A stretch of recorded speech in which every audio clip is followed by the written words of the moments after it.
said that I would be nothing.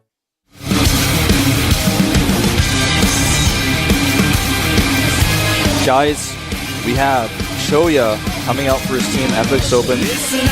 The entire team looks really stressed out about this. I don't think this is part of the plan. I think this is Choya's move, man, to prove himself here. He's actually just going to reach out and say, no, me. I will be the one. This is not an April Fool's joke. No. We just walked over because we took a picture with some of the fans from Germany, and I looked over to the booth and I suddenly saw, I'm not going to spoil anything, but I saw another FXO player in the booth and I was like, okay, maybe he's not playing, maybe it was a joke, but no, it is not. It was the last man standing, already setting up his gear. A lot of the time, they'll have a different player set up the other players here. I'm not going to say which player was in the booth for the final, for the next match, but oftentimes they'll have another player set up the gear to trick the other team into thinking that player is playing. So who knows who's going to be next, but this is going to be a really, really tough match for Choya. I'm not sure if he can do it.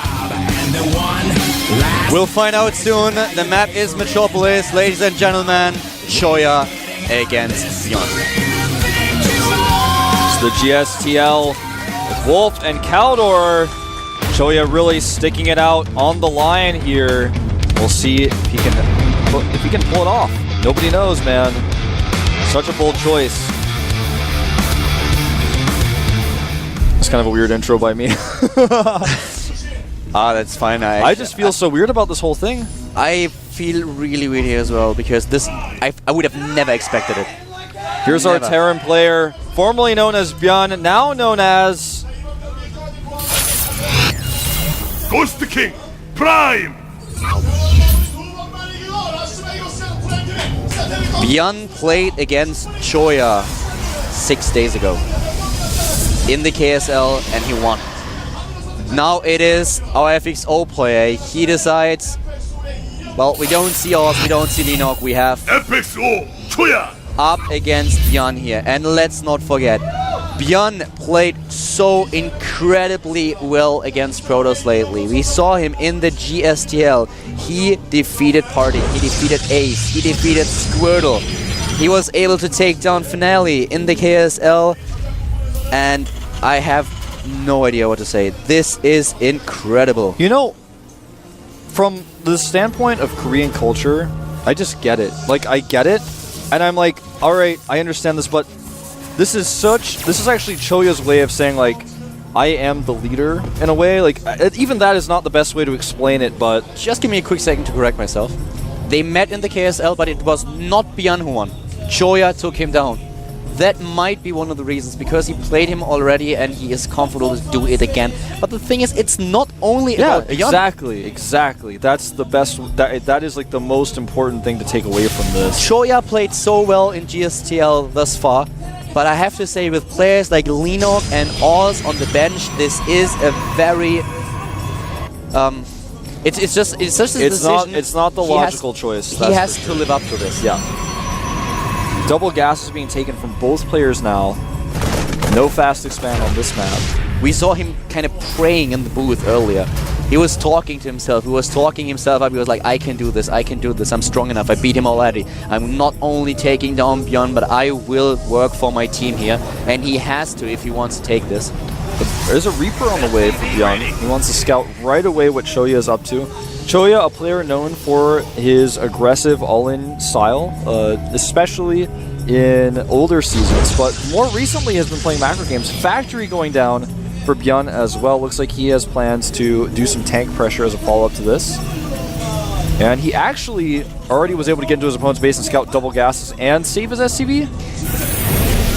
At this point, I want to give Choya also some credit. He did not only play incredibly well in the GSTL, but he just requalified for Code A. He looked very strong. He played in the MLG Korea qualifier, did very, very well. Took down a lot of good players. And the thing is, I don't think he would put himself out here. He knows what's on the line. He knows what is on the line here, and he must feel really comfortable that he will be able to use it and pull this off. But this is gonna be such... The whole series already was so amazing, and this game will be no exception. No exception indeed. Here comes the Reaper to scout. He will see the robotics right away, and he will just be able to verify what else is in the base. probes coming out here to trap, but he does end up losing one. Blue Flame is on the way back at home for Beyond, by the way. And this could be, if he's going for a drop play here with Blue Flame Hellions, they could kill so much. Nice use of his probes, but not just able to take down. There it is. That was kind of weird that he came up. I think it was a misclick. I think it is going to be drop play. There's a starport on the way already.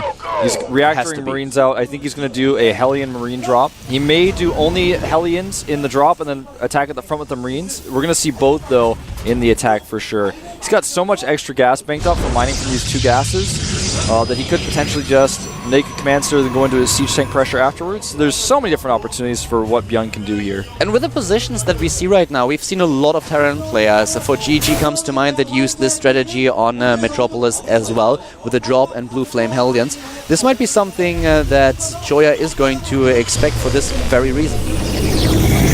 Indeed. I am actually just watching this unfold, man. The starport is spinning, getting that medevac out. The Marine's already in position to try to deny this Observer, but the Observer will see. If he sees no add on the starport, it's lights out, man. He knows. He knows now exactly what's going on. Sees the Hellion, sees a starport that's naked. The robotic support bay is started. Immediately the sentries move to the top. Yep. He needs to warp in a few stalkers. Those sentries alone will not be enough. He's starting to add stalkers now. And until the drop is over, he may not even transfer probes to his natural. I'm about to have a heart attack here. It's all going to be okay, Caldor. No matter what, you're still going to Vegas. That's when you have to consider, Caldor. You'll bring my corpse to Vegas if I just drop and die? Don't worry, I'll save you. Okay, thanks. I'm here for you, man. 3 Hellions in the dropship coming in. But the units are already set. The Marine pressure is going to come around the other side. But he has sentries at the front. Yeah, he does. I'm surprised he's transferring probes before this is over. He sees with the watchtower the Marine's coming, so he is going to be completely ready to defend this. The dropship warded away without... Cloak. Yeah, Cloak is being researched. He had so much extra gas, I thought he was going to go for this type of follow-up. He's making Marauders as well, so we're going to see a follow-up with Marines, Marines that are left, Marauders and Blue Flame Hellions. He's got no command center. This is completely all in by Beyond. Oh, he is able to get the Hellions how in did there. this happen? I actually cannot believe it.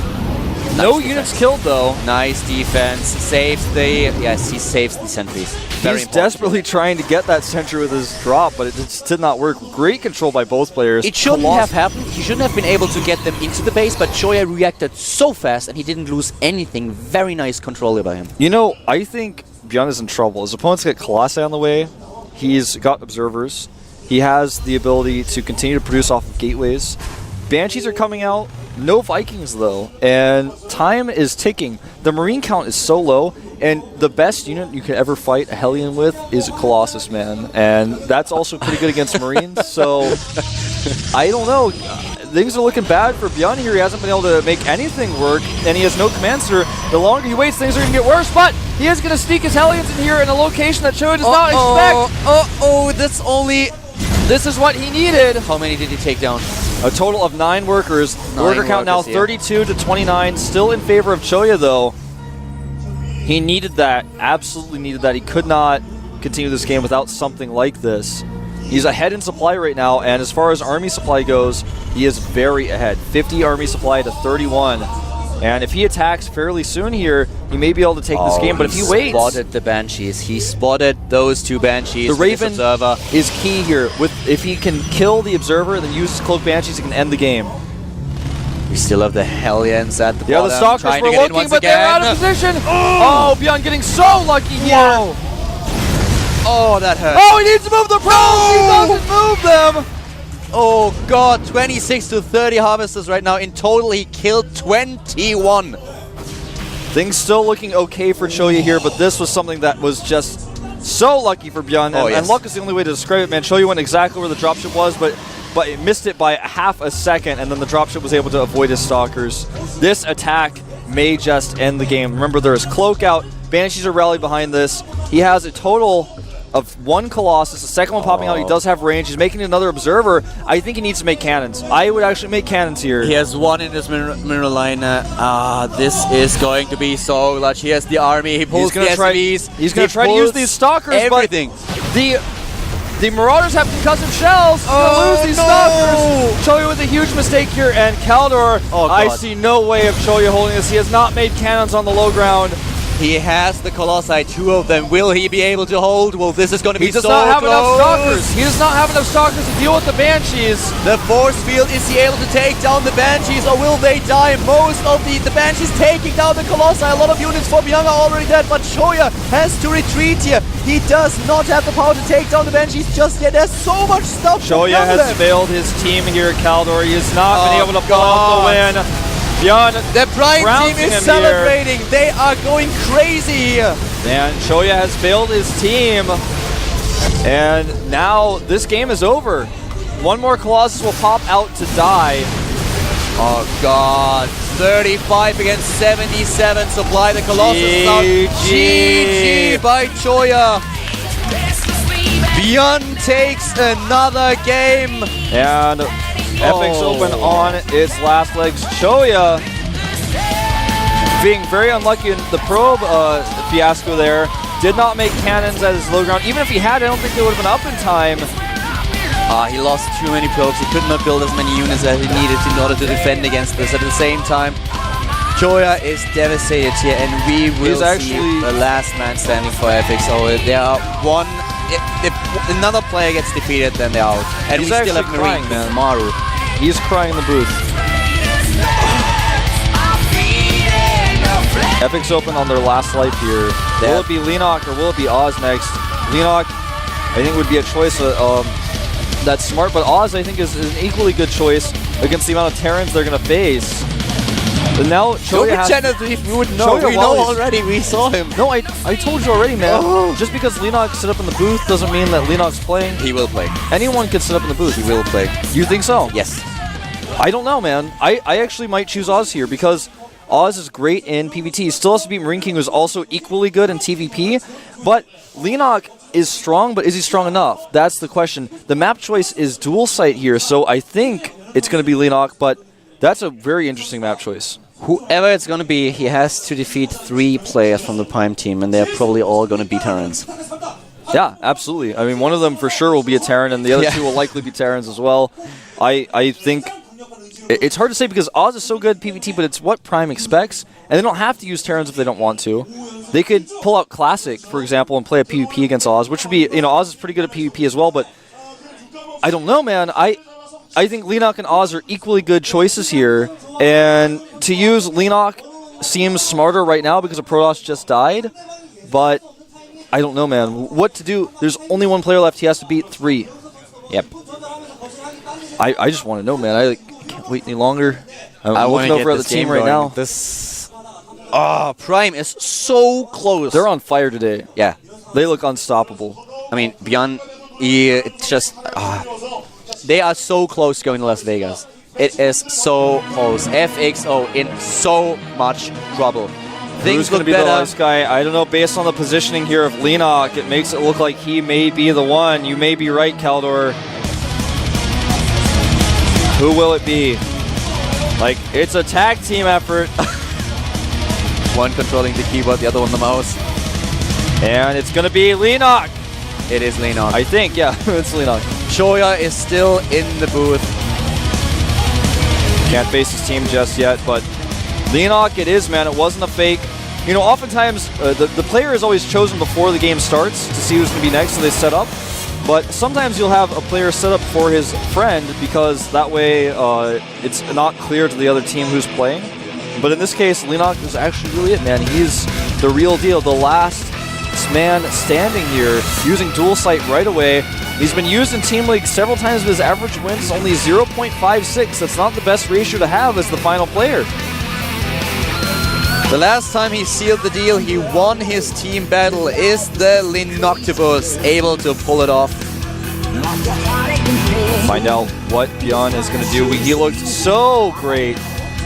Beyond looked so good on this map on Cloud Kingdom. He looked like something I had never seen before, almost, with how good he came from behind, how well he played. And Lenok is going to play on dual sight here. This is going to be so tough. Lenok actually has to jump out of an airplane without a parachute and somehow land with Olympic judges holding up cards. And if all the cards don't say 10, FXOpen loses, man. He's the Octopus. He will just jump right into the ocean. Dive in there. Start spreading his creep everywhere. Indeed, he will. Is Lenok able to do it? Is he able to pull it off? Will FXO have a hero? Or is, in the end, the Prime team able to force their way to Las Vegas? Claim victory here with Beyond against Lenok on dual side. Ladies and gentlemen, this is the GSTL Prime against FXO with Colin Wolf.